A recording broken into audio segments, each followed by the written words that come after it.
sausage. Here we are on episode 45 of the Trash Talk Business Podcast. It's kind of an emergency episode. So no shit, earlier this week we had Tracy on for a 6-month check-in. 90 minutes later, we covered it all. We all the bases were covered. We figured it out. And then Tracy calls me the next day, texts me asking me about demo. So we are doing an emergency episode. We'll roll it in, episode 45, because Tracy knows that if you want to grow, scale, get out of the junk removal, demolition, deconstruction, dumpster hauling business, you've come to the right place. Tracy reached out to me, started asking me questions about deconstruction. I asked Casey a few questions. I thought to myself, this is a really good conversation to have in person. So as always, I'm joined by Casey. They don't call him Bubba for nothing. Lawrence from the great state of Texas. Casey, how are you doing today? Pretty damn snazzy. Not gonna lie to you. We had our first snow of the year last night. It actually snowed about 3 or 4 inches, and it stuck for about an hour. Sounds terrible. So it's kind of like your typical Tuesday night in a hotel room. 3 to 4 inches, about an hour long. You're good to go. This is this is a family-oriented program. So we are as you tell the joke, as I'm in a hotel room. Actually, Wisconsin got snowed in, and I'm down here in Arizona, no snow. Hey, you know what? Hey, I'll tell you what though. I'll tell you what I do have. I started with this last night, and I left with that. So what is that? I started with $400. I left the blackjack table with $400, even money, and I had to walk past the craps table, and I played, and I left with $500. So I'm up $500 on the day, which means I will be making some more deposits this evening in the casino. So anyhow, this is a very specific episode. We're going to talk about demolition, deconstruction. We're going to do our damnedest on this episode to stay on task. Right, talk very tactically. We have a couple episodes coming up here soon. We're talking demolition, deconstruction. We have an e-waste episode. We have a real estate episode. So we're really listening to what you guys want to hear about and what's important and how to give you guys the answers to the test so that you can build your independent owner-operator, owner-centric, owner with a fucking president. I don't give a shit how you do it. Just don't do it with a franchise. Build your own business. Define your own dream, set up your own goals, and that's what we're giving you the answers here on the Trash Talk Business Podcast. So, Tracy, let's get right into it. Last episode, we talked about how you're getting more into demolition, deconstruction. You started shooting me questions in a text message. Casey's the resident demo and tactical expert, so let's get into it. 6 months in, brief recap, you're realizing that you'd rather do a $3,100 job than 10 $300 jobs. You like working for restoration companies. So what challenges are you facing? And what do you want to know about deconstruction now that you got a little taste of it? Yeah, so we can start with, I guess, the question that I had asked you as far as rotating guys. Now, I think that you mentioned you do a lot of interior demo. Do you rotate your guys off of that, because that is very physically taxing, way more so than junk removal itself? Yep. So here's how we run our demo crews. Almost always it's a 3-man crew. And the reason we do that in an ideal situation, when you're talking, or Casey will talk about more about heavy equipment, all that shit. But interior demo, we got our 1, our 2, and our 3, right? That's simple. Your number 1 guy is at the point of the attack.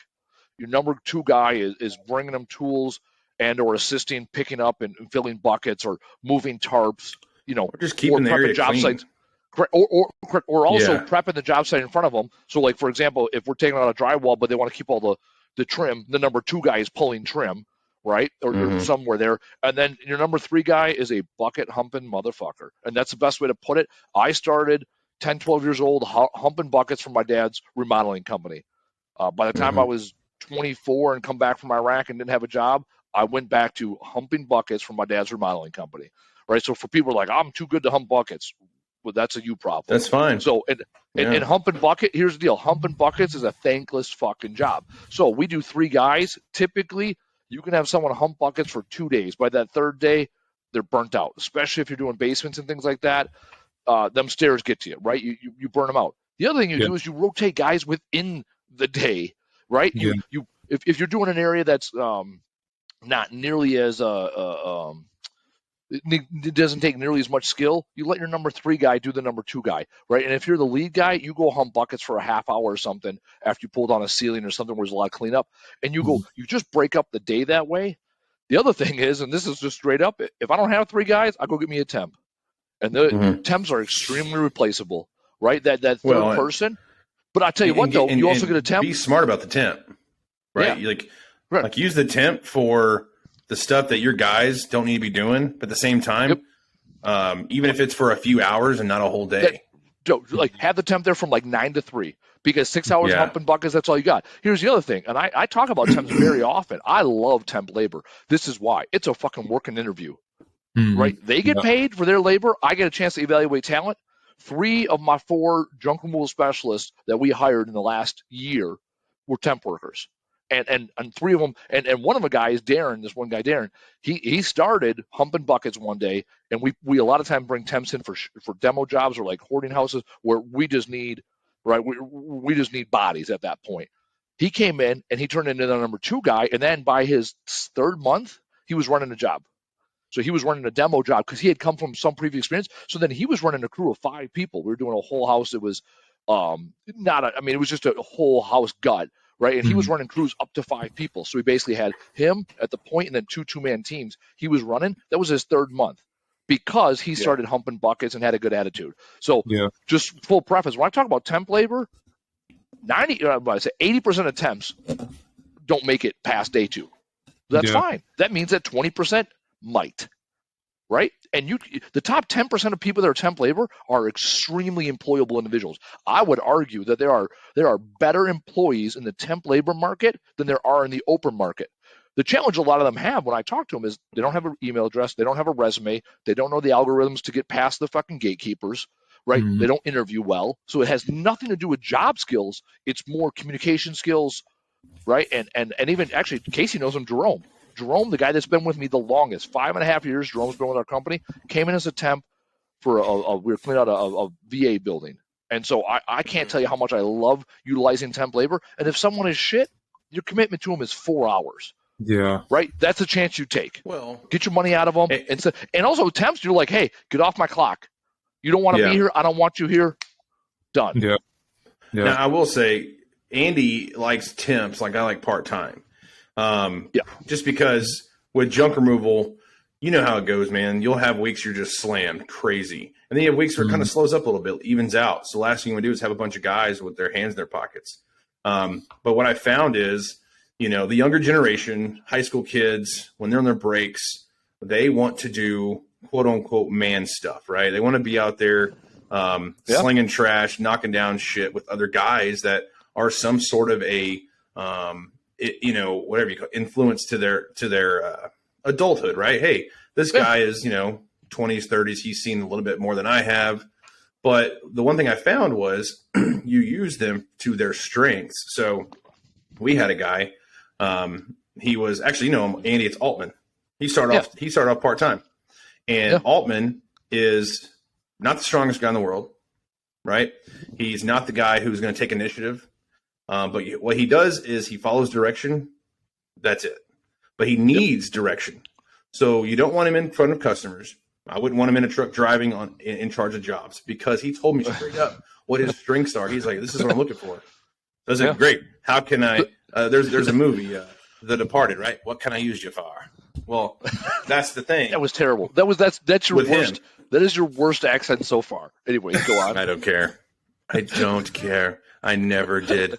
But I will say, like, Altman, the good thing about him is he's best left alone. So I would say, okay, what do I need done where I don't need to, like, micromanage him and keep up with him? And I'd put him in those positions, whether it be yard duty or, just handling warehouse operations. So when it comes to demos, when we would do a lot of these big tear outs, like interior guts, a lot of times we found hoarder jobs would be sort of the pre-culprit of demo because they're like, hey, this is a hoarder house. It's disgusting. It's stained into the wall. The smell's there. They want it just gutted. Well, what I would do is I would find part-time help and I would say, hey, look, on Mondays and Wednesdays, we're going to be beating feet in these demos, and I need all my part-time guys there. My full-time guys are out banging out jobs because I'd rather use my part-time guys doing the hardest manual labor than my full-time guys who need to show up the next morning at 8 a.m. fresh. You're going to burn out your guys. So to Casey's point, the other thing is here's the flip side. We got a kid. This kid, his name's Sean, college kid. He's our company president's nephew, right? Smart kid. He got a good driver's license, which is huge for us, right? We struggle getting people that have all driver's license and one that is insurable. It's just, hey, that's the reality of life, right? But anyways, with Sean did a demo one day and came back like a whipped dog. He was tired. He was dirty. He was all torn up. And he's like, hey, this is what I signed up for. Right? He is, and he's all the, like, this is what made me think about Casey. He's all the things that Altman isn't. He's a go-getter. He's personable as fuck. He can talk to anybody. He gets tips every single time he just shows up. Because he's like this 20-year-old duder with a good attitude. Yeah. And he played football and basketball, and he can carry couches out of basements. Like, it's not that big of a deal for him. So that's the other thing. Talent utilization is huge. And it's not like every temp is going to fit this and every college kid. No. You just ask people individually where they're going to best fit in and go from there. And then the other thing you have going for you, if you're going into demo, right, and you're saying, hey, I'm gonna stake my ground here. I'm going to get into demo. That's the kind of questions and conversations you have to have when you're starting to recruit people. Because the other thing is, whether it's temp or part-time, you got to make it very clear what you're hiring for and looking for.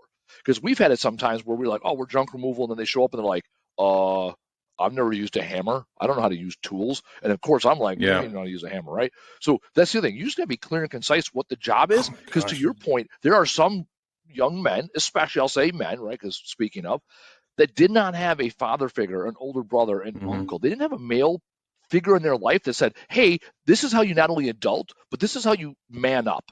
And well, they didn't have a blue-collar figure. Or blue collar figure, right? You're right. Yeah, correct. You're right. Or a blue collar figure, right? And they come in and they get comfortable using tools and using their muscles and getting dirty. Like they might be tired, but they're proud of their work. Like again, I grew up that way. My father's owned a business for 30 years, blue collars, fuck. He grew up on a farm. Like it's what I know. But you're right. There's other people, you're right, that grow up in perfectly normal 2-parent households, but dad's a fucking accountant or some shit.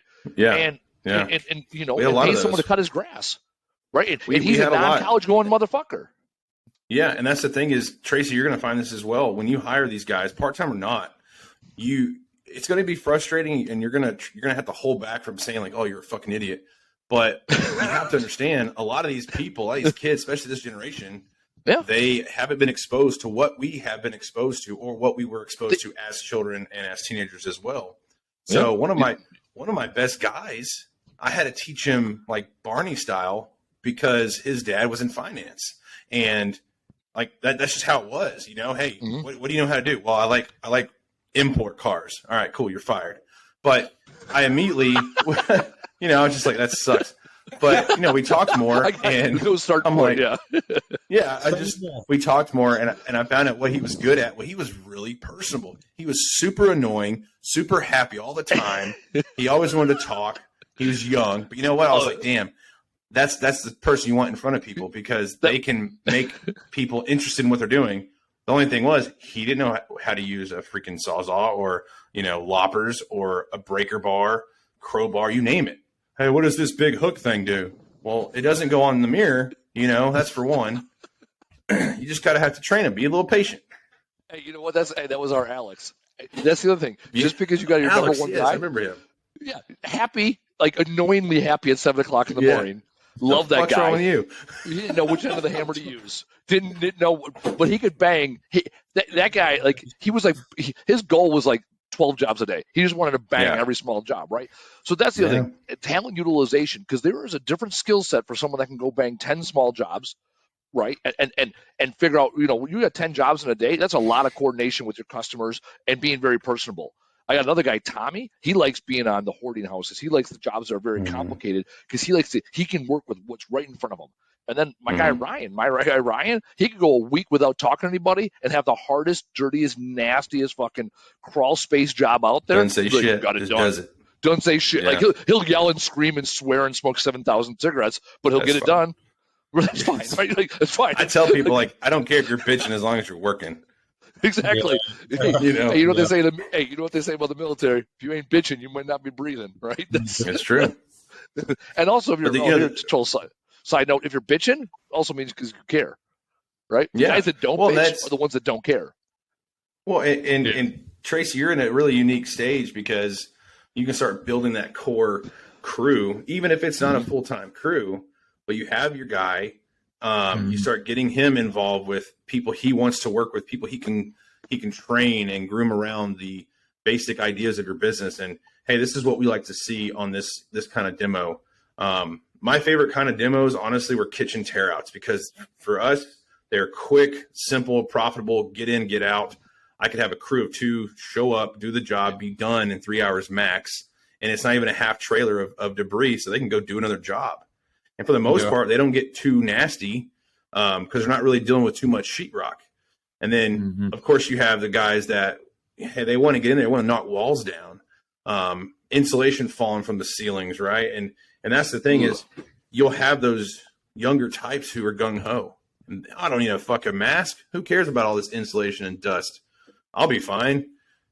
Obviously the next week they're choking like they smoke every day, but you start seeing, okay, well, what do these guys like to do and how does it benefit me? Where can I put them? Because it also alleviates some stress from you trying to schedule these guys. Because I'm going to tell you right now, how many times, Andy, have you had a job? Now, obviously now you don't have to deal with it as much, but have you had a crew where 1 guy or 2 guys, they're bitching before the job even starts because they don't want to do the job. And they're like, man, this is going to happen. And I don't need that shit. You got to work that out of them, and that's it. What it is is it's anxiety from a lack of knowledge or a lack of confidence. And I tell my guys all the time, I can give you all the answers in the world, right? I can't give you confidence. That comes from within. I can motivate you, right? Actually, and I'll tell you what, we had a guy who's still on our crew to this day. He was that guy. He was the catastrophizer. Right. And then finally, I would just sit down and be like, okay, man, what can go wrong? Right. And that's not a rhetorical question. So he would name here the 20 things that can go wrong. I'm like, okay, what are we going to do to mitigate those 20 things? And then 10 minutes later, he's completely de-escalated because he's realized out of those 20 things, 10 of them you can prevent, 5 of them you can stop, and 5 of them fucking happen. Right? Yeah. There are 25% of things that happen in this world you just got to take on the chin. Right? It's that 1/3, almost that perfect 1/3. Right? Sometimes, always, never. Right. And you talk about controllables, right? 1/3 of things are controllable, 1/3 you might be able to control, and 1/3 there is no control. It's part of what it is. You did bring up a very good point, Casey. I can't stress this enough because I am guilty, and I was guilty. I was that guy that was like, I don't need a fucking mask.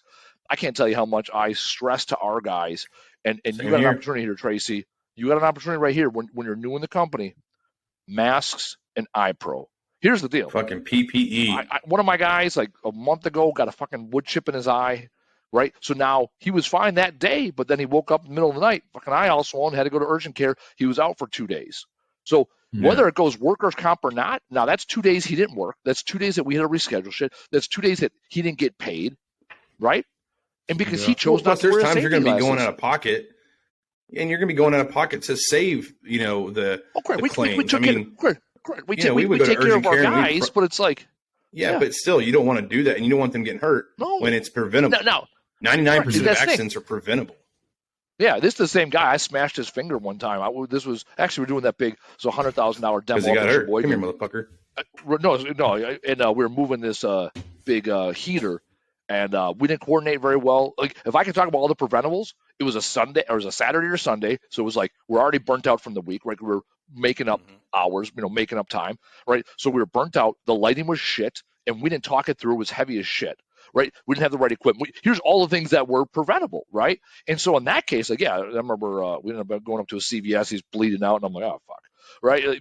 And we got through it, right? So there's times where shit happens that had nothing to do with PPE, right? But I can't tell you enough. Steel toe boots, masks, gloves, good gloves, not shit gloves, and iPro. Even at my house, I recently gutted my house. I'm remodeling my house. I was there this weekend framing. It's like first thing I did is put fucking safety glasses on because what it is, it wasn't even the shards of shit. There's still insulation coming down the ceiling, and I was working up in the rafters. I fucking hate insulation. Some people it doesn't bother them. Man, I'm still itching. That was a week ago. I'm still itching. Well, you're gonna bring shit home too. That's the last thing you have to spray insulation. Spray insulation. Yeah, spray insulation with the loose shit that gets everywhere. Yeah. The other thing Right now, actually, let me help me understand this. Right now, where does your guy meet before you guys go on the jobs? We meet there usually. Either we go there or I'll pick him up. See, he does have transportation, but he's got it's an F-250, so it is not the cheapest to drive places. So sometimes I'll get him to meet me there. Sometimes I'll pick him up. Just depends on where it's at. So very tactically speaking, very tactically speaking, one thing to do is, especially when you get an opportunity to get, whether you get a warehouse or you just run out of your business, or even right now running on the trucks, always encourage your guys to have a second set of clothes. I don't care if it's a basketball shorts and t-shirt. Right? There are times where, like, shirt, right, minimum. whether it's water you get into, or you get into, again, I mean, it can. Imagine all the things in the house. Well, you're going to find them. Right, water's a simple one. Yeah, but you get across something nasty. You want to be able. I mean, shit, bed bugs. So all of our guys, we require them. We have a locker room now. We require them to have one change of clothes in the locker room. Right, and they all have just like shit, whatever, like a pair of jeans that they don't wear anymore because we come across this with bed bugs, but we've also had it with fucking fecal matter. Right, that's just best practices. Always have clothes in your truck. Well, plus right, and tie-back suits because you might go into something.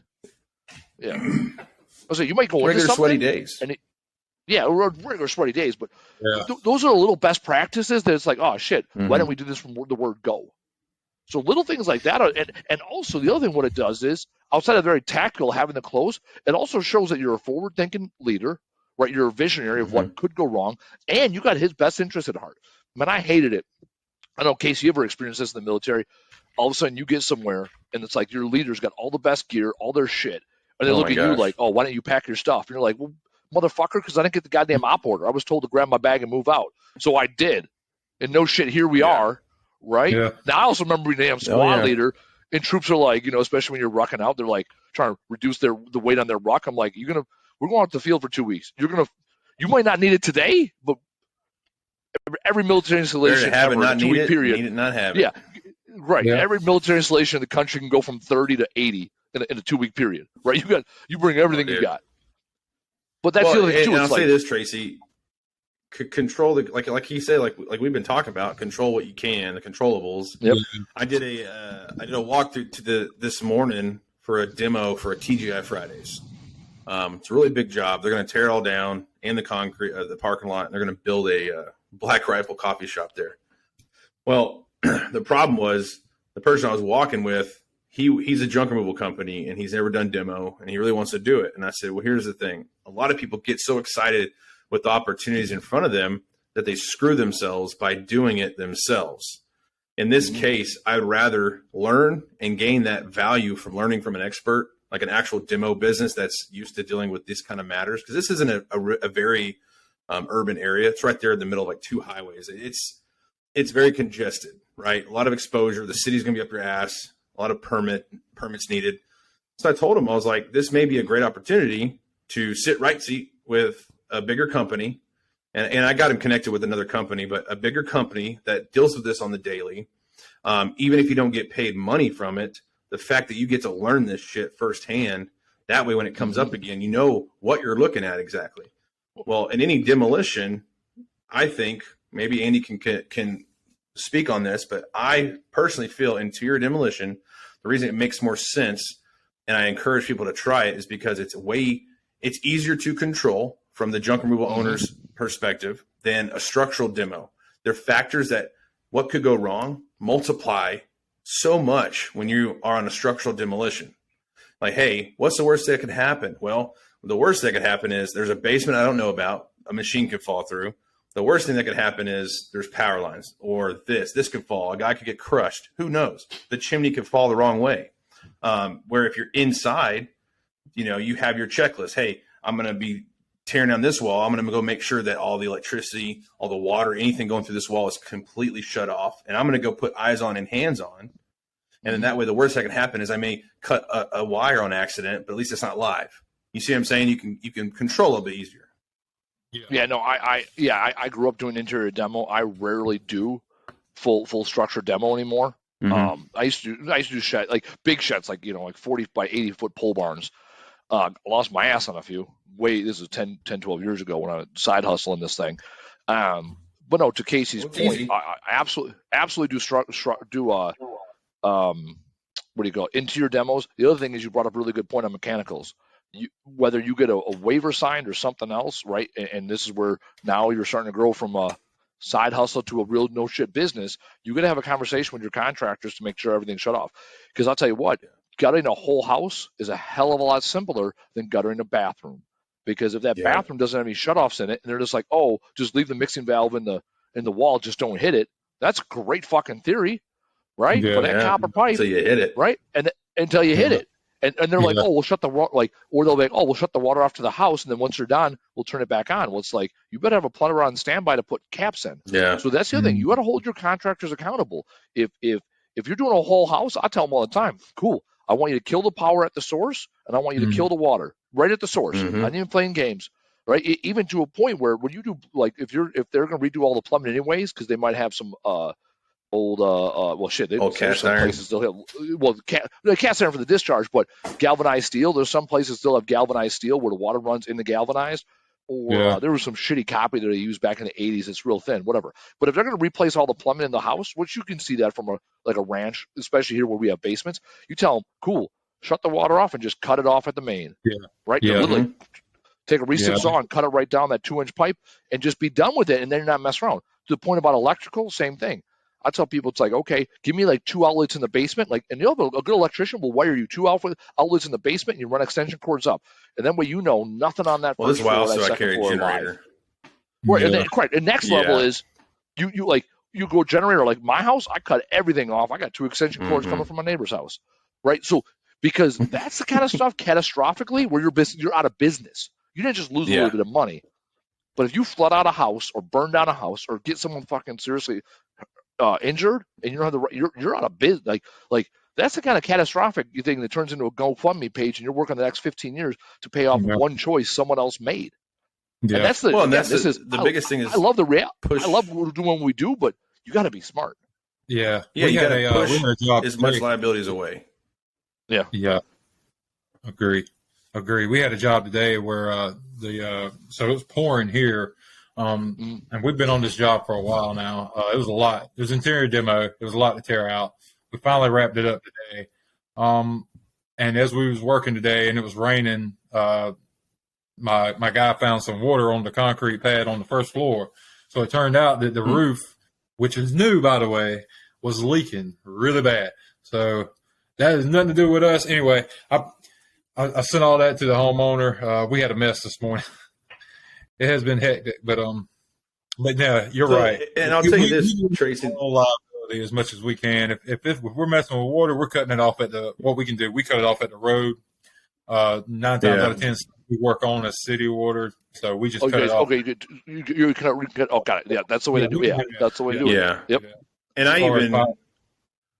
I even worked with. There was a guy that I met. He was a real estate investor, but he hired us to do a clean out and some demo work. And he actually has electrical company. He's an electrician too.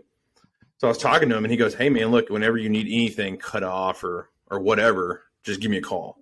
So what I started doing is just, like I said, pushing a liability away, because you can't be everywhere. You yourself cannot be at every job. And it got to the point where if I have multiple crews out, I don't need to go to every single interior demo. I don't have to go to, it shouldn't be like that. So what I would do is talk to the customer and say, hey, hot tubs are the biggest thing. Hot tubs are always hardwired in, and I'm not going to disconnect a hot tub electricity because that's not what I do. So I'd always have this guy call him, and he would come out there, charge like $80 to cut it and cap it the right way. And that way I could just not have to worry about, zapping one of my guys or whatever, because it's not about what Tracy. It's about the worst shit that could happen on your watch. Right? Yep. That's all it's about. And I tell you what, it ain't worth it. When a homeowner's like, oh no, just like, oh, I don't know, like when her homeowners wanting to go the cheap route, it's your job and it's our job. Right now, I'm going to speak to the whole audience here. At the end of the day, we're professionals in the junk removal industry. I'll tell you what, when something goes south, I've heard, especially when we first started in business, realtors or homeowners be like, well, you guys should have told me this, or I didn't know that, or you're the professionals. And I'm like, okay, but there's some truth there. There's some truth there. Well, like, you put yourself in the position of, If you don't explain shit to people that you got to pull a permit here. Like we had one recently actually where it was It was a garage that burned down, and the homeowner was like, I don't know if I have to pull a permit or not. And then Ken came to me, he's like, hey, do you have to pull a permit? I said, hey, the last time I pulled on a garage here, we didn't need one. But then I thought, let me just look it up. It took 2 minutes on Google. Turns out we need a permit. So we went back to the homeowner and we're like, hey, you need a permit? You can pull the permit because the way it's demo, so they can pull it, yada, yada, right? And then hire us as a contractor to do it. All of a sudden, just like that, it's like you build credibility to your customer. Now, if that customer comes back and says, oh, I don't want to pull the permit and pay the $250, cool. I don't want that customer, right? Because that customer is setting themselves up for failure. Yeah. But I'll tell you what, if Department of Neighborhood Services showed up, if Department of Neighborhood Services shows up, because they're going to look at me and be like, hey, you're complicit here. You didn't look into it, right? You're also, once you get paid by someone, you're no longer an amateur. You're a professional, right? Mm-hmm. That word professional, the only difference between an amateur and professional is you get paid. So if you want to be a professional contractor, you got to step up your game. And that goes for everybody. Now, I also know that the farther you get out of a municipal area, just the more rural you get, there's less regulation. So there's people on this call right now that's like, we ain't got that shit. Hell, Texas is unregulated as shit. There's tons of things you can do in Texas you can't get away with in Wisconsin. So it's like, get smart. Yeah, right? That's the thing is, I learned a lot so I built a house like a year and a half ago, and I built it out away from the city. And I learned a lot by that process because there's a lot that builders are not regulated to do outside city limits that maybe you want them to do because you're going to be fucking living in the house. So you have to look at that. On the flip side, if you're doing demo and deconstruction, you have to understand just because it may not be regulated where you're at, is it safe? Is it the right way to do it? At the same time, could it get you in a lot of trouble if you don't do it the right way? Permits are probably the easiest things to screw up a job because people get impatient. They want to wait on them. They're not expensive. The only time they get expensive is when you get into the huge city zone shit and they want to percent it. Yeah. But your regular permits, they're normally $100, $150. Oh, I got to be a contractor. Okay, well, pay another $100, be a contractor in that city, because the last thing you want is for something to start and then someone else come and say, hey, you have to stop and pay a fine because you don't have a permit. Because now your GC is going to be pissed at you, and you're going to be My old man has been a contractor in the city of Milwaukee every other year. I think he has to go down there, get a picture taken so they can laminate a little 3x5 card that says he can install doors in the city of Milwaukee. My father doesn't have an email address, and he figured it out. Right, pen and paper. It takes him a half a day down to the courthouse. He does it every other year. I remember as a kid, I thought he was like official. I thought he was like a police officer because he had this, this laminated piece of paper with a dopey picture of his face. Right. But it's like, now I tell you what, did any homeowner ever ask him for it? Absolutely not. But it sat there I remember in his work truck right there on his on his visor was his city permits, and he can work. So if he ever got stopped by anybody, he could just be like, hey, this is who I am. Here's my company name. I'm legit. Right. And if something happens, they could pin it to the smallest technicality. Well, technically you're not authorized to do this kind of work. So this is your fault. So you have to think of, Tracy, what I would tell you to do right now, this week, especially, whatever 5 or more cities that you are always working in and doing that kind of work, see if they require that and go and apply for them. They're usually like $50, $100 for the year, right? Get those knocked out, at least so you at least have your subcontractor or contractor permit, and that's out of the way, and then just put it in a file and then say, hey, put a calendar on your phone, say, hey, this time next year, remind me to do this shit again. Yeah. Yep. January, that's the time of year we do all this shit. Because it's like, what's going to expire this year? And just do it all in January. I don't care if it's not till June. I'm going to do it in January while I'm thinking about it. Yeah. Yeah. And Richland County, which is in Columbia, is that's our neighboring county. That's the one that we get a lot of work in. Hate going to, though, but they're way more strict on things. We could tear down exterior sheds and things like that in Lexington County where I'm at, and it's no issue. We don't need a permit or anything for it. But if we go to Richland to do that, we do have to have a permit. So I've kind of checked in on that here and there as jobs come along. And I'll tell you what, you talk to contractors, certain contractors won't work in certain counties because they don't want to deal with a damn inspector. Yeah. Straight up. Like work wasn't in Richland. Like if a lot of my work wasn't if I was getting enough in Lexington, I would stay here. But we get a lot in Columbia, unfortunately. So okay, hold on. so here, well, okay, so get where the getting's good, but eventually, here's a beautiful thing. When this is what success is. Early in business, it's being able to say yes to people. As you go on your journey, success is saying no to people. Oh yeah. The goal, if you're telling me right now, right, this is what you want. This is, if I was you, this is a recommendation. If I was you, what you said was a golden nugget. I'd much rather work in Lexington County than Richmond County. If that's the case, how do you solve for that? Okay, well, which contractors working there? What types of jobs? What permitting do I need? What do I got to get better skilled at? Where do I have to advertise? That's all. Those are all controllable things, right? Right. Because when people say, "Oh, I can't control who calls my phone," bullshit. Sure, you can. Hell, dang old Google AdWords, I got negative keywords. I got negative zip codes. I got zip codes I don't want to go to. They're too far out, or they're shit. Like downtown. This isn't like just the hood ones. I don't like downtown Milwaukee because parking is shit. Logistics suck in downtown Milwaukee. So 53202, I don't like to go there. Now I will go there, but I don't go out of my way to advertise there. Yeah. Right. And so same with you. If this is the case, if you say, hey, this is where I make my most money, whether it's a convenience thing, the landfill's close by, the fucking city inspector, whatever it is, this is where you can control that business. Yeah. Now, when times get tough, you take the jobs you take. You move the line of what's acceptable because you got to eat at the end of the day. But the goal is that you have standards and you say, nope, this is what we do and don't do. This is where we do and do not go. And once you have that power, oh my God, that's a hell of a sword to be wielding. Yeah, yeah, and I'd love to be there. I can't wait. We've turned down stuff before, just simply because it was too small and it was so far away.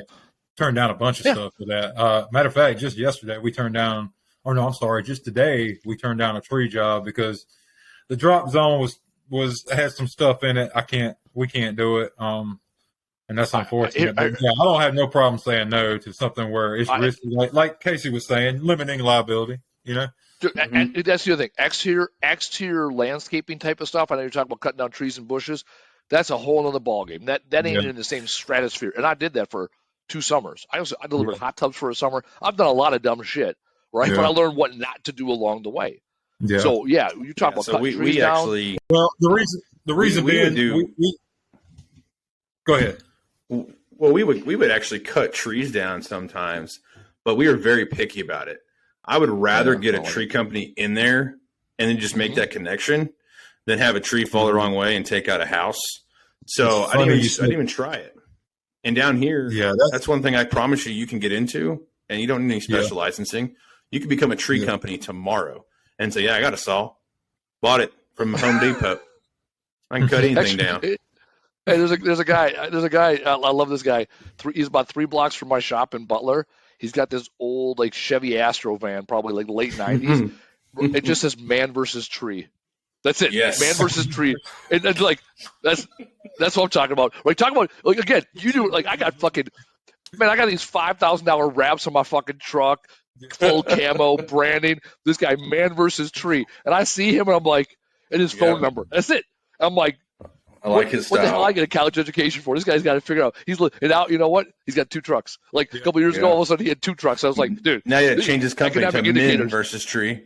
Yeah, Men versus Tree. Yeah, exactly. We rebranded Men versus Tree. But you know what? Hey, here's what's sad about that. He's got in a couple more years, he'll have a few more trucks, and you'll be like, what the fuck?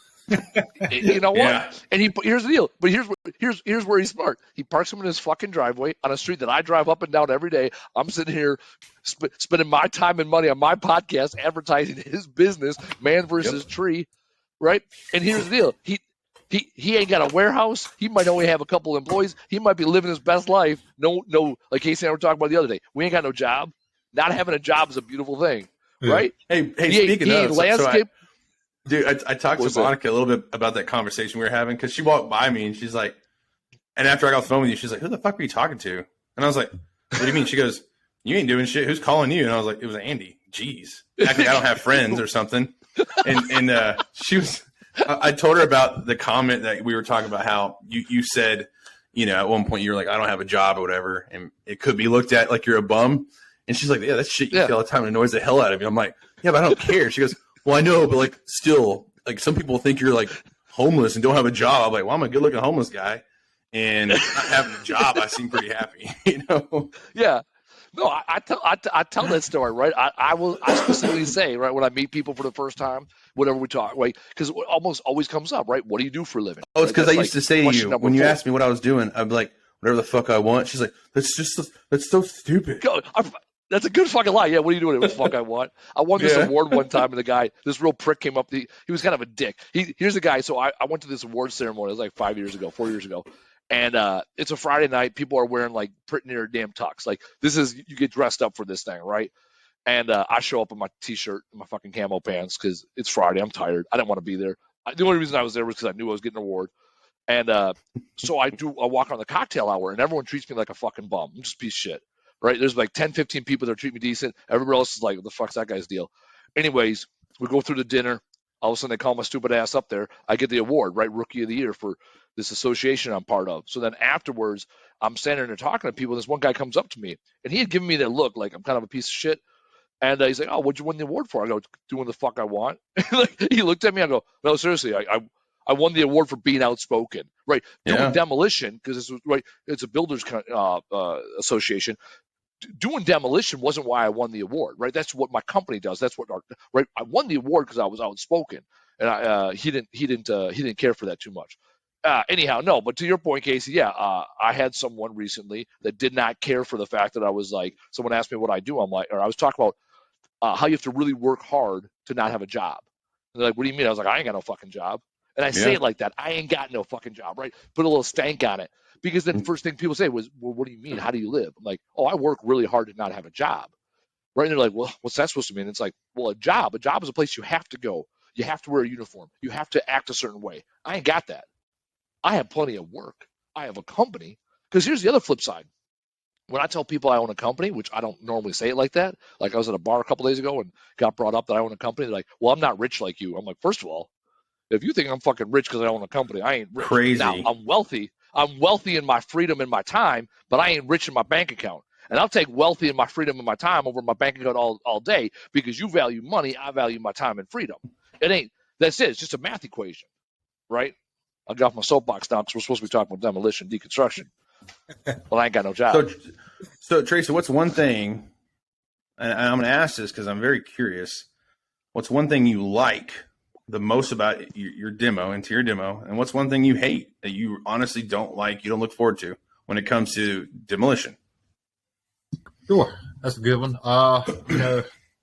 So for me, on the interior demo, what I do like about doing that is, interior renovations, things like that. That's always kind of interesting to me, how houses are put together. So I'm tearing it out, of course, but I get to see how they're put together. I'm genuinely interested in that. Like that's a skill set that pays a lot of money. If you get real good at it. What I don't like about it is it tears me up physically, and y'all know how it is. That's the thing. It scares me because I'm still doing the thing. So it will beat me down. We like I told you guys on the last episode or podcast. We've been busy this January. Thankful for that, but man, it will put you in the dirt if you let it. So that's the part I do not. Well, I think that's why it's important you spread it around. Like even if you get. You can do on-site interviews. You know how many times I interview people? I say, "Hey, look, meet me at this. We're going to do a job together." Now, It wasn't always ideal. Sometimes they were pissed off, and I would tell them beforehand, wear a good pair of jeans and a work shirt. Or I would say, "Hey, don't wear your nicest shoes." Why? Well, we're going to be on a job. But a lot of times it actually went well because they showed up like, "Oh, fuck yeah," and they had fun doing it. And whether they came back or not, I got the help I needed. I got to see what they were all about, and I paid them. I said, "Hey, look, I'll pay you before you go home. I just, I want you to meet me at this job." Now, obviously, that was my first and second year, but it was something that it helped me qualify people to work with me, right? Because in the beginning, I don't care who you are. People aren't working for you; they're working with you, and you have to understand who you want working with you because they can fuck you over, but they can also help boost your business too. Yeah. No, I agree. I agree. And I know the answers to not being physically worn out. Like you said, it's getting help. You know what I mean? And like I said, we got one person we bring in part-time every now and then. Might have another one to bring in part-time to help clean. I find it interesting though that Andy puts 3 people on jobs for those interior demo jobs. We really could use 3 people on a lot of the ones. Well, I usually do 2, but I mean, like to Andy's it's more point, than a day, If it's more than a day, absolutely. Yeah. Well, even if it's more than a few hours, I would think that third. That's what I'm saying. That's what I'm saying. If it's a day, correct.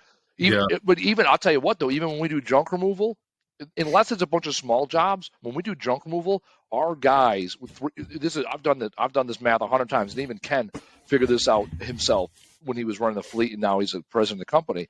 He's like, man, when we put 3 guys on jobs, it takes half the amount of time, right? Yeah. Not 50%, right? Because guys are just more motivated. Right, that little bit of respite they get, and also it's like the other thing is, it's like and this is just people, right? If you got 2 people and one of them's got a shit attitude or they're tired, half your crew is fucking shot. You got 3 people, you can afford one person to have a shitty attitude because the other 2 people are going to pick them up. But I also think about it with the military. It's like when you run gun trucks and run, everything's 3. Rarely in the military is it just 2 people, right? It's 3 or 4 because you got somebody, right? We always joke, or not joke, but like in the military, look to your left, look to your right. And there's something about that. You got one person each side of you. All right, let's go. Let's make it happen. Yeah. Well, even on the way structural demo, I always if I'm in the excavator, I have a guy in the skid steer, and then I have a guy on the ground, a spotter. Because I need him seeing things that I'm not seeing. Because the last thing you want to do, especially as a business owner, you have some sort of confidence because you own the business. But the last thing you want to do is miss something or break something, and no one sees it, so no one tells you. But having an extra guy just as an extra set of eyes, I find it very interesting. Though I'm glad Andy brought this up. We did the numbers, and I think it was like a 2-week period. It was a pay period worth. We did the numbers. We added an extra guy to a crew. We loaded up the jobs, the schedule, and we said, hey, look, that last job, we will not add another job. So the sooner you get these jobs done, the sooner you can go home. And we kept it kind of like a competition feel between the crews. We actually found that we were profiting more in less amount of time by adding one more guy to the crews because at first you think, oh, it's an extra expense. It is, but what you're getting in return is you're saving so much more time on your schedule and you're knocking out more. I'm not saying every job requires 3, obviously. We did that math. We really could probably use 3. If you're demoing more than 4-6 hours, get a third fucking guy. Oh yeah, just to have guys swap out humping buckets. Also, like if you're pulling drywall off of ceilings, that first hour you can fly. Them shoulders start. You want to drop your shoulders and grab a bucket and like do the reverse stretch because you up here and you like I want to carry a bucket and have my shoulders dropped. It sounds so stupid, but it's so true. It's true. Dude, if I'm doing demo and I'm like, I just want some fresh air every now and then. If I'm stuck in kind of a room and the insulation coming down, I'm like, I'm gonna go hump buckets for 15 minutes. I'm gonna take my sweet time when I'm outside. I'm gonna stand there for a second, catch me a couple good breaths. Right, so I always like having a 3-man crew for all the things. The other thing is too, logistically, right? You can drop if you gotta go do something, you can drop the trailer and have 2 guys running. Right, you can go grab the guy's lunch. You can go run the trailer to the landfill. I'll tell you what, if you leave one guy in a job site by himself, he's gonna smoke a lot of cigarettes. Right, like because you're accountable for you. Hello. You know what I'm saying? Where we working? Like, what'd you get done? Oh, I got some stuff done. Right, but it's like you put 2 guys. But like I'm telling you, 3-man crew is the way to go. Now again, the only commercial jobs, big jobs, I love sending 3-man crew. The only time I don't do 3 is when it's like a bunch of single items or quarter trailers because that's a lot of sitting around drive time. But when you got like half trailers to full trailers, I mean, I can stack up 3 trailers worth of work or 3 trucks worth of work, whatever you want to call it, on a crew. Everything from quarter trailer all the way to 1 trailer and a couple in between. Man, you put 2 guys on it, they're gonna be dragging ass. You put that 3rd guy on it. Also, let's look at the expense. Let's say that guy's a $15 an hour guy, all in, right? Tax, title, license. He's $20 an hour, right? Even at 10 hours, that's $200. Like that's a big fucking nothing burger on the day. If you can add $500 to $1,000 more work and get it done, in safely and efficiently in a 10-hour period. Look at that McDonald's job when we went to Georgia. When we were in Atlanta, the plan was to just pack bodies, right? Yeah. And I think what was the first 2 days, we actually had too many people. But too many people. You always you can always trim fat. Yeah. It's better to trim fat. Yeah. But if you look at the other ones, we didn't have enough people. How that affected we didn't have enough bodies. Oh, so God. It's like I'd rather have someone I can either send home early than be like, shit, I have to kill myself to get this job done. Dude, we had this McDonald's project, and we were running lines, and each line was 7 guys, 6 guys, whatever. The one day we're like, hey, we need 12 people. We had like 19 show up, right? So I'm like, go over here. And then finally it was like, hey, I need to send 3 of y'all home. I got about 10 hands raised up in the air. Like they didn't give a fuck. They're like, yeah, I'll get out of here. Like we're talking it was 45 minutes into the day. Before we broke for lunch, like, hey, look, some of y'all we want to see come back. Some of y'all not so much. Not so much. And here's the deal. Your relationship with them is you paid them for the time they can go find another job that day in temp labor. Mm-hmm. Like this is the thing. At first, so I started but when I got into waste management, I worked with temp labor, and I felt bad. I'm like, I really gave a shit about those guys that work. But it's like, they'll be the first ones to not show up. And I thought about jobs that I fucking hated. It's like, I had no loyalty to that fucking company. Now, I stuck it out. I personally there were some companies I worked for like you, though. That's fine. Don't use temps. That's fine. I don't give a shit. My point is meet people where they're at. Right? Yeah. Like, just be real with them. Like, hey, this is the job. If you want it, it's yours. If not, cool. But I don't want to dance around it. Same with you, Tracy. I'd bring in a third guy and be like, hey, this is what we do every day. And maybe he only works Monday, Wednesday, Friday. Right, and then that gives you the respite you need. Because you're right. Well, I got a company that I consult with, husband and wife team, and it's like they only work 4 days a week. They only work Monday through Thursday. Friday is shit hits the fan day. Otherwise, by Friday at noon, they go riding with their daughter and take her to the stable and everything else. And then they volunteer on Saturdays and church on Sundays. Like that's their schedule. But because they do primarily deconstruction and demolition, because they've conditioned their contractors to say, we work Monday through Thursday. So now they can say no. But then they also know if they work 2 12-hour days on Monday, Tuesday, man, Wednesday, Thursday are going to be long fucking days. So bringing in temp labor early in the week or part-time or fucking college kids or whatever it is, like you, the business owner, if you're physically shot, you're not mentally where you need to be to think next level. Your job as a business owner isn't to be there swinging a hammer with the guys. Your job is to make sure there's work tomorrow, right? And there's a plan that you're working. Because that's the thing. It's like, don't be a fucking martyr from your business. And I was guilty of this for years. I'm like, man, if I ain't there first thing in the morning and at the end of the day, and if I don't show these guys I can help harder and faster than them, they're never going to follow me. No, bullshit. What they want, they want a good, safe, clean working environment. They want to work in front of them. They know that if I'm out doing stuff like this week, I'm down here in Phoenix at a conference. I'm going to learn stuff here and make some relationships here that'll lead to more jobs and more opportunities in the future. They're not knocking me. They're like, hey, that's what you do, right? So as a business owner, you got to get over the martyrdom. Hell, actually, even Profit First, Mike Mihalowicz, we're going to have him on the podcast here coming up. But Mike Mihalowicz even talks about the martyrdom within the book. Like, hey, pay yourself first. Make sure you're mentally sound because you got to be physically sound and mentally sound so you're best for your company. And being a martyr, mentally or physically or financially, you ain't helping anybody. I can tell you, I've been there, man. I have been there these first 6 months. I've probably spent a little too much time there where working so hard, it's hard to move things forward. You get so bogged down in these jobs, and y'all know exactly what I'm talking about, that you forget. Like you get bogged down in 1 week and you didn't do any marketing. So next week, you know what it's going to be? It's going to be nothing because you didn't market.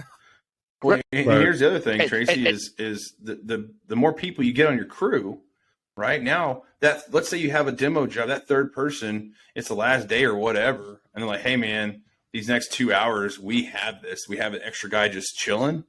That's when you can say, hey, for the next 2 hours, go fucking hang door hangers, go do some marketing because he's still getting paid. And now he's actually providing value for your business as well, not just sitting around. I have a client I actually talk to almost too much, but he's a good dude. The problem with him is he's very emotionally attached to his business, to the fact where he loses money because his feelings get in the way. It's so easy to do, especially in this business. He's like, man, I just love helping others, blah, blah, blah, blah. I get it. But there's also this cool thing called a 501c3. It's a nonprofit. And if you'd like to be one in America, you can, and you can do it and not make money, not make a profit.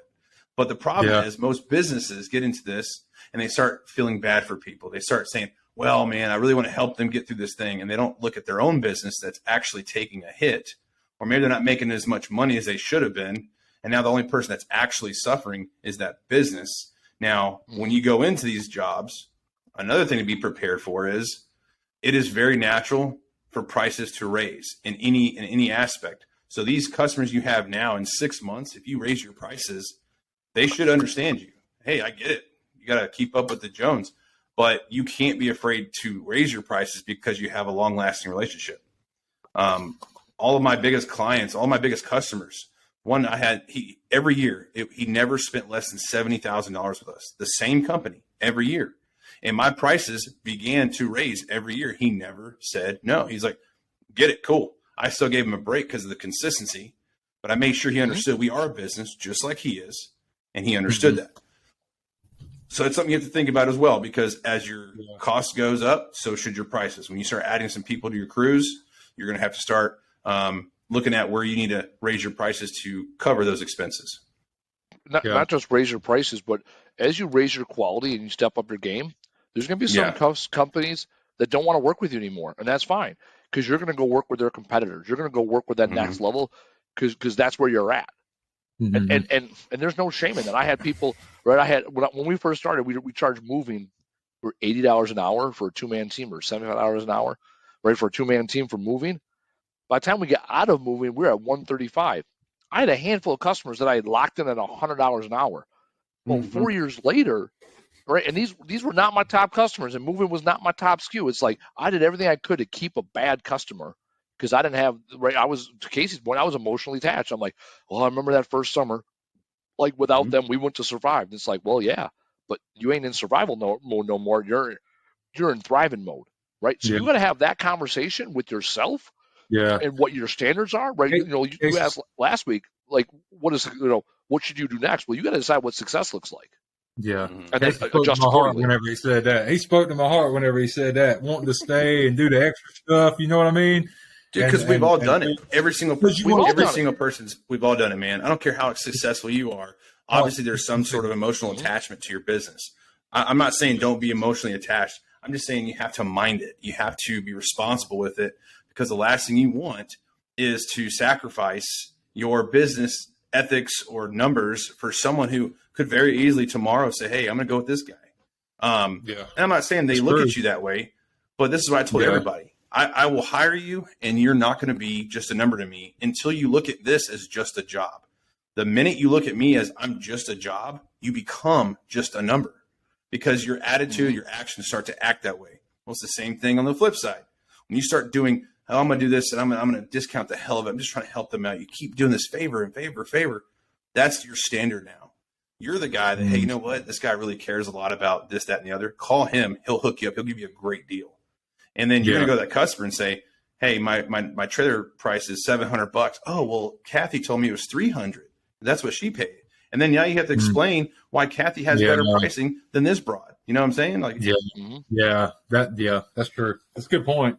That is a good point. I heard a great piece of advice one time, and it was never discount your product or your service. Never, because that's how you're training your customer to pay. Reward your customers. That's how you discount. Reward your existing customers. Exceed value by not discounting your price, but by exceeding their offering. Right? Right. That whole, like, if you pay, for Casey's analogy, $700 a trailer, right? But nothing says you can't sweep up after you're done. Nothing says you can't be nice to them. Nothing says you can't spend 10 minutes asking them how, about their damn dog. Bring the trash can up to the driveway, Bring the trash cans up to the driveway, or ask them, hey, is there anything else we can do while we're here? They might be like, you know what? There's a light bulb I haven't been able to change because I can't get up on a ladder. Cool. Where's the light bulb? Where's the ladder? Right? None of those. You're not discounting anything. You are increasing value because you got paid, right, for the trailer. I'll tell you what. Alex Luden. I'm gonna steal the secret sauce for anyone listening out there. This is a Alex Luden original. Alex, he did things the opposite. He come work for our company within our first year of business. He was our number one guy after a few months, and he was with us for a couple of years, and then he joined the Army. Most people come out the military and come work for us. Anyway, so he's been in the Army now for 3 years. He's got one more year, and then he's coming back to work for me, unless Casey tries to recruit him down to Texas. Anyways, I'll tell you what Alex Luden did.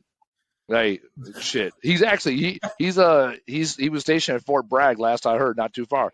Anyhow, this is the Alex Luden method. Talk about adding value. Every single woman he went to their house, he would compliment them on their kitchen. Yeah, that was his go-to move. Man, I really like these cabinets. Hey, man, those are nice appliances. Hey, did you pick out that kitchen table? I like that. I'll tell you what.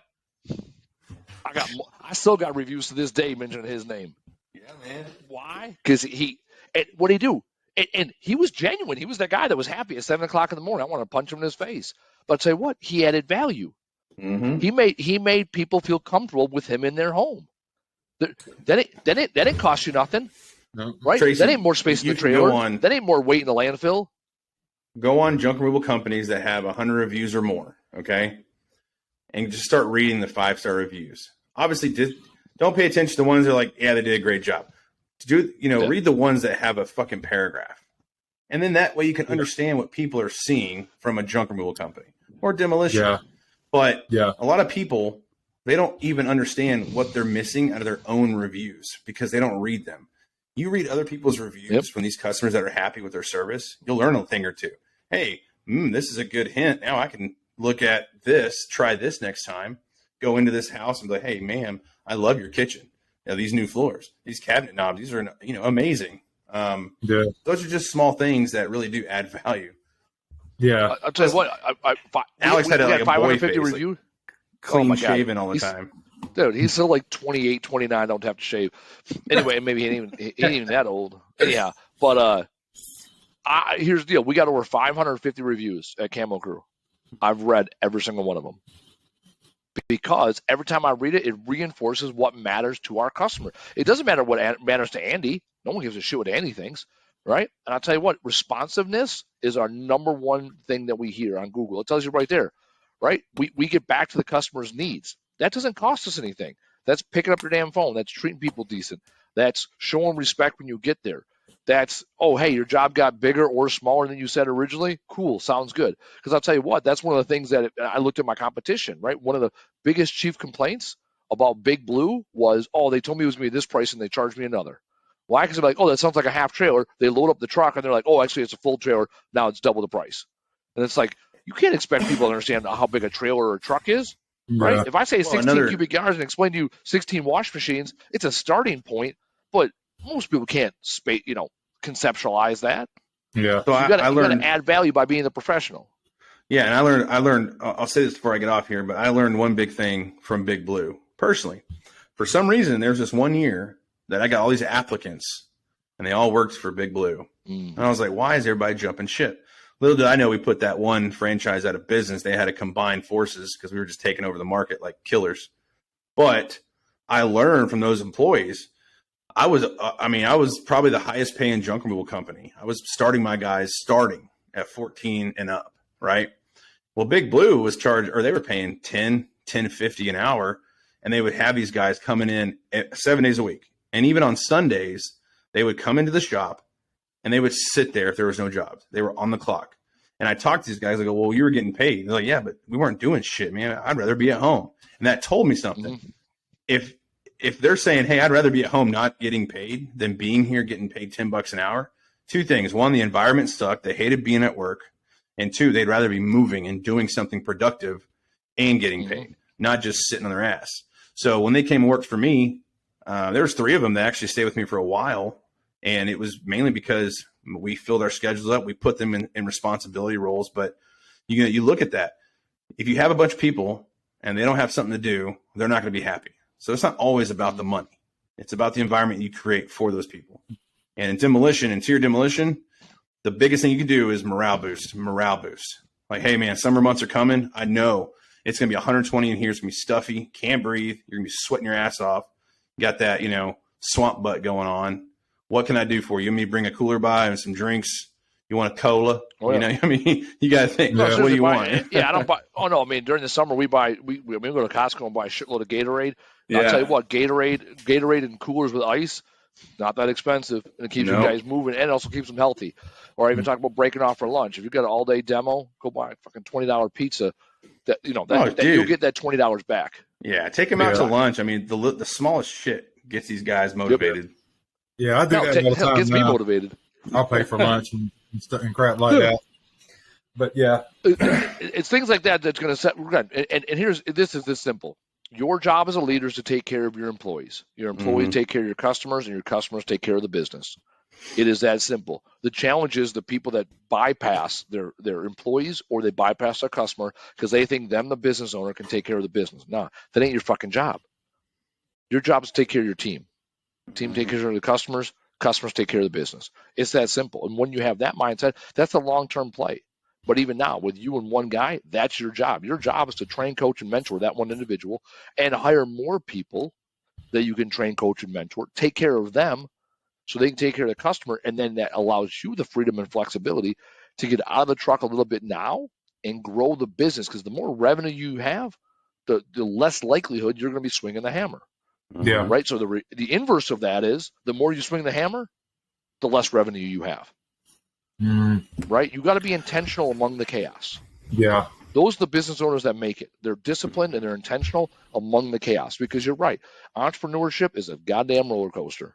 That's the reality of entrepreneurship. And that's why we what are roller coasters? Fun as fuck. Yeah. Fun as fuck. It is fun as fuck. I gotta bounce. All right, Casey's got to go. We hit it. All right, Casey, top takeaway from today. Top takeaway is interior demolition is a great and should be a standard way to get into demolition from a junk removal standpoint. You already have the setup. You already have pretty much everything going for you. And at the same time, when you build your team, make sure you're building someone and people you want to work with, right? Not just have work for you, but work with side by side. Tracy, top takeaway. Top takeaway, get off the truck and limit your liabilities. Ain't that right, Casey? There we go. That's exactly get off the right. truck, limit your liabilities. Here's my top takeaway. We do this podcast for about an hour to hour and a half every week. And yet, after the podcast, Casey and I still talk. Tracy and I still talk. Right? And now we got another 60 minutes of content spitting.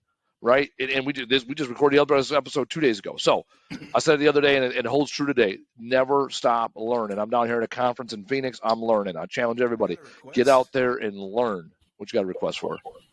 I request someone on Facebook, Zach. I'd really like you guys to do an analysis of like a yearly P&L and give examples of what normal costs are and where businesses can save money. So Zach, what's his last name? Darrow. I think you and I met him. That cat. All right, we can do an episode like that. All right, now that you decided to ruin the whole, we're about to land the ship, and then you got me distracted. All right, coming up on a future episode of the Trash Talk Business Podcast, we're going to talk about percentages or expenses and what you can do to reduce your liability. There we go. Is that a good plug for our next episode? There you go. Also, there's my radio. I had a little experience in radio. Actually, speaking of radio voice, since we haven't got to it, Waste 360 Conference, New Orleans, May 1st through the 4th. You can meet such waste removal celebrities like Casey Bubba Lawrence down there in New Orleans, May 1st through the 4th. I'll be the tall, good-looking guy next to him.